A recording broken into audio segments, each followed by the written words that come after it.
Қарағандыдағы Ардагер 2012 қоғамы осыдан 3 жыл бұрын құрылған. Бос уақыттарын шахматқа арнайды. Өңірдің шалғайдағы ауылдарына барып та турнир ұйымдастыруды дәстүрге айналдырып келеді. Бұл салауатты өмір салтын сақтау ғана емес, жастарды тез ойлауға, тез шешім қабылдауға дағдылау дейді. Бүгінде нөмір 3 гимназия оқушыларымен 6 ардагер өзара достық кездесуін өткізді. Сонымен қатар мектепте 9 құмалақ спорттық ойыннан сайыс болды. Үйірмедегі балалардың көбі болашақта есепші болуды мақсат еткендер дейді ұстаздары. Жарыс қорытындысы бойынша жас өрендер жеңіске жетіп, арнайы кубокқа ие болды. Ал ардагер қоғам мүшелері алда Астана қаласына барып, жарыс ұйымдастыруды жоспарлап отыр.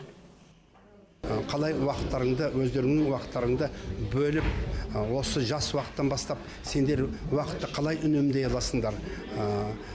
Қалай сендер өз өмірлеріңді сондай құрылыс кестесімен қалай атқарасыңдар дегендей әңгіме қыламыз да жастарға соның бәрін дұрыс жолдарын айтып өтеміз әрқашанда.